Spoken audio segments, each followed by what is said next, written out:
Waiguru to make her remarks. Karibu, madam.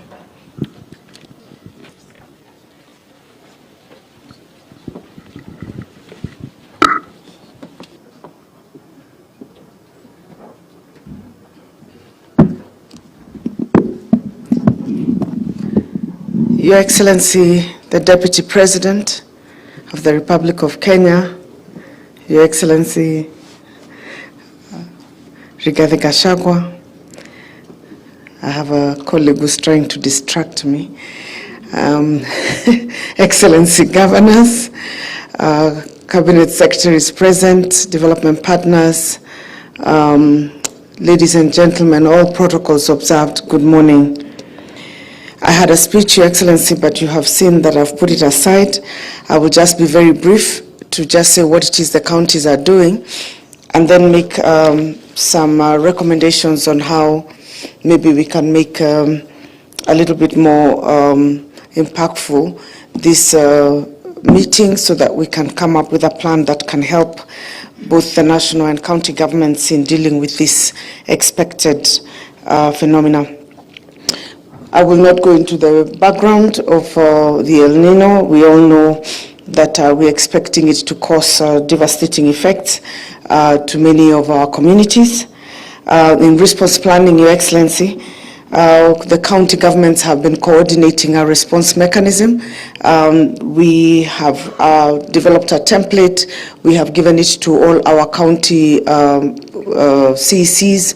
They have been populating it and setting up committees in preparedness for the El Nino. So far, by this morning, Your Excellency, 23 counties have submitted those reports, which include Isiolo, Lamu, Nandi, Nyamira, Kisumu, Marsabit, West Pokot, Mandera, Vihiga, Kakamega, Murang'a, Laikipia, Machakos, Bomet, Kiambu, Nakuru, Wajir, Homa Bay, Makwiny, Garissa, Busia, Kwale, and Kirinyaga.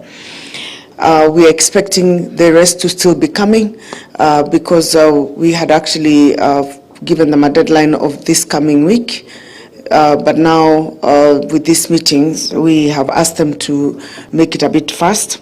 In the plans that they have submitted, Your Excellency, they include urgent evacuation protocols for communities located in high-risk areas.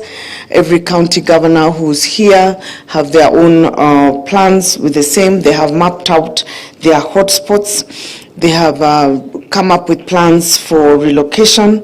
They have also made plans for immediate provision of essential life-sustaining resources such as food, water, and shelter. They have proposed a swift and resilient restoration of critical infrastructure, how they will address that as counties, including improvement of soil and water management and conservation. And they have also looked at the issue of robust disease prevention and control mechanism. That has also been mentioned by the previous speakers. They have also put in measures, mechanisms to start clearing of drainages. I think this has already been ongoing in very many of the counties. They have also put in measurements for improvement of road infrastructure and crop storage management. The seamless synergy between the county governments and national governments and humanitarian organizations will therefore be a springboard for rapid and effective crisis response. Your Excellency, these counties have also done a quick estimation of the amount of resources that will be requiring to deal with this matter. And out of the 23 counties that we have, we already have an estimation of about 8 billion shillings. You can imagine by the time the others come, we'll probably be at 15 billion shillings that will be required to fund this El Nino preparedness and response activities. Your Excellency, alarmingly, we only, as county governments in our emergency funds, have only 1 billion shillings. So you can see this is a drop in the ocean compared to what it is.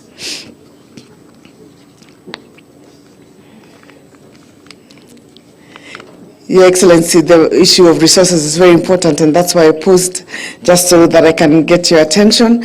We have estimated about, we have about 1 billion, 1.036701, thereabouts.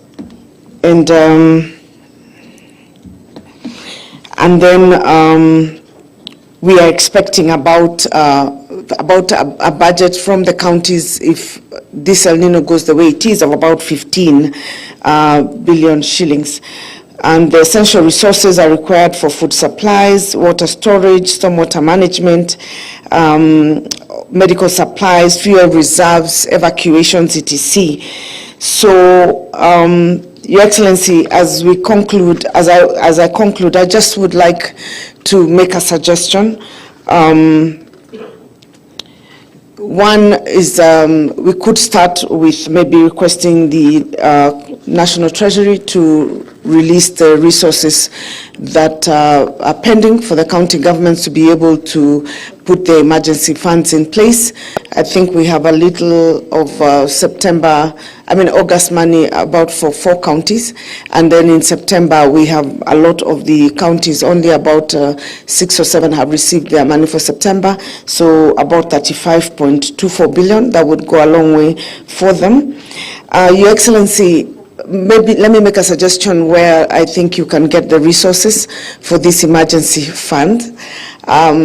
In the World Bank, there is money for emergency that is usually given to countries when you're facing a situation like this, and it does not require a very lengthy process. We have done it before, I think in 2018, and it's like a drawback insurance. So we don't have to wait until the disaster happens and then go and ask for the resources. The resources available to Kenya is about $250 million. And that translates to about 35 billion shillings. And it's given as an emergency drawback. All you would need, Your Excellency, is quick cabinet approval, a letter from the AG, and the National Treasury can draw the money even as soon as next week. So then maybe when you raise the resources from the public, you can always refund what you are able to the National Treasury Kitty. What you don't spend, the country can decide what to do. I thought to make that suggestion because many of us come and just say, these are the requirements. We have given our requirements will probably be about 15 billion, but instead of us waiting, Your Excellency, you may be able to draw that facility. It was done in 2018, and I think at the time in government, people like P.S. Singa were the ones coordinating the emergency and were supporting the emergency from the back end, so they can advise also on how the government can be able to reach out and get the resources. Your Excellency, also with my past experience, I think like for the cleaning of Nairobi River, and I whispered that to you even before it was mentioned, that you will probably be able to do very fairly easily with the National Youth Service. They have the machines, I believe many of them lying idle right now, and maybe then you can get the supplementary support from the Waziri Defense, because they actually sometimes get involved in engineering interventions. Your Excellency, these budgets that we have put may look very high, but if I could just give you an example of one of the interventions that is required in Kirinyaga.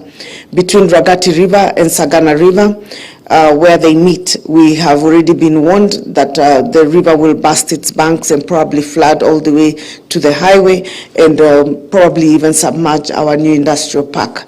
We've called the national government people from the Ministry of Water, CSO Alice Wahome's team, and they've come and made an assessment that for us to build a dike would cost about 250 million shillings. For us, we've already started moving people. We have moved about 50 households already, trying to relocate them in temporary structures up in some hilly area. But that is, first of all, extremely inconveniencing if you consider somebody who's living in a stone house and you're going to tell them to live in a temporary structure in central Kenya at this point. And then we expect that other countries that are next to rivers, in major rivers, Makwiny, Taita, Machakos, the ones that have been mentioned, will probably have the same kind of level of intervention. If you go to the energy sector, the disruption with maybe falling of the wire lines and all, you will need a lot of substantial resources to give to those ministries and departments. And so, Your Excellency, I would recommend that you consider maybe put a proposal forward and consider the drawing of that insurance of 250 million shillings that is provided for this kind of events. Thank you, Your Excellency. I almost forgot, Your Excellency. It is now my honor to invite you to make your remarks and also guide us on the way forward on this issue. Welcome, Your Excellency.